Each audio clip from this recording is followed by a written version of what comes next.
selalu kami panggil Bowo, itu kawan sekelas kami di A1 atau jurusan fisika zaman dulu. Makanya karena kami jurusan fisika, maka kami punya satu istilah untuk kelas kami, itu namanya Avistek. Jadi oke, Bowo, ya kita sama apa, saya yakin Bowo tidak akan lupa dengan Avistek. Ya selamat atas terpilihnya jadi menteri. Ya Bowo yang dulu insya Allah akan sama dengan Bowo yang sekarang. Kalau dulu Bowo di Avistek waktu kelas 2 dan kelas 3 A1 SMA 1 Muara ini, Bowo adalah seorang yang punya jiwa pemimpin, yang berwibawa. Saya yakin sekarang pun Bowo tetap seperti itu. Bisa diceritain nggak Bu, gimana waktu dia masih sekolah dulu Bu? Ya, jadi Edi Prabowo memang orangnya aktif di organisasi, dan waktu kelas 2 dia sempat jadi ketua OSIS SMA 1 Muara ini. Kemudian waktu kelas 3 dia ikut tes Akabri dan lulus menjadi calon taruna Akabri. Pernah jadi paskibra juga ya Bu ya? Iya, waktu kelas 2 dia juga terpilih menjadi paskibraka tingkat provinsi utusan dari Kabupaten Muara Enim. Kalau untuk dari sisi akademik itu gimana Bu, Pak Bowo? Dari sisi akademis dia lumayan bagus, karena memang kami kelas A1 atau fisika itu memang kumpulan peringkat 1, 2, 3 waktu kelas 1-nya. Jadi otomatis waktu masuk kelas 2 itu prestasinya sudah bagus-bagus. Ya termasuklah Edi Prabowo. Berarti dengan kesibukannya di organisasi itu tidak mengurangi kemampuannya di bidang akademik ya Bu ya? Tidak, sama sekali enggak. Ya. Jadi salah satu cerita yang tidak pernah kami lupa saat dia ikut tes Akabri, kemudian dinyatakan lulus Akabri, saking senangnya kami sambut dengan menggerumuni ya.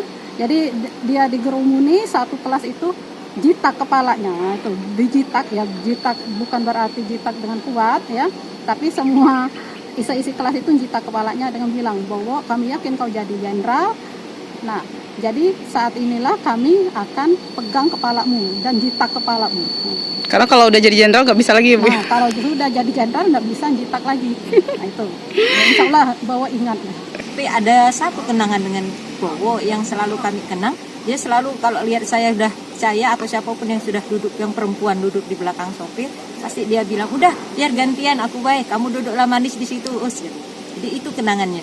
Dan Bowo memang sudah dari awal memang sudah kelihatan jiwa sosial, jiwa kepemimpinannya, sehingga kami sebagai teman satu angkot, teman satu sekolah, yakin bahwasanya Bowo akan jadi pemimpin di masa yang akan datang. Dan sekarang alhamdulillah terbukti di tahun 2019 ini dia jadi salah satu kebanggaan dari kami satu angkatan 1991. Nyangka nggak Bu kalau dia masuk dalam kabinet untuk Jokowi 2019-2024 ini Bu? Karena saya bilang tadi Bowo dari mulai SMA sudah kelihatan kepemimpinannya, kami yakin dia bakal jadi pemimpin, jadi orang hebat lah istilahnya ya. Tetapi kalau dulu kami berpikir dia akan jadi pemimpin lah istilahnya. Tapi kalau sekarang sudah jadi menteri, kami udah tidak kaget lagi. Udah tahu Bowo bakal jadi orang hebat dan jadi orang pemimpin. Teman kami dukung sepenuhnya. Dan kami bantu dengan doa semoga Bowo amanah dengan jabatan yang diambil sekarang. Oke Pak Darmadi, sebagai kepala sekolah dari SMA Negeri 1 Muara Enim yang merupakan tempat Pak Edi Prabowo dulu mengenyam pendidikan, itu gimana Pak tanggapan kita terkait dengan ditunjuknya Pak Edi Prabowo oleh Presiden Jokowi untuk menjadi menteri di dalam kabinet 2019-2024 ini? Alhamdulillah kami dengan ada kabar tersebut sangat berbangga, dan seluruh warga sekolah istilahnya itu sangat terkejut. Tapi memang kami lihat waktu dia datang ke sekolah memang sudah kelihatan dua kemungkinan, dan kami ucapkan selamat dan mudah-mudahan beliau dapat mengemban tugas tersebut dengan amanah dan bisa mengangkat nama baik Sumatera Selatan dan terutama di kancah internasional bisa bersaing, dan kami berharap juga beliau tetap menjadi putra terbaik di Sumatera Selatan yang berasal dari Kabupaten Muara Enim dan Tanjung Enim.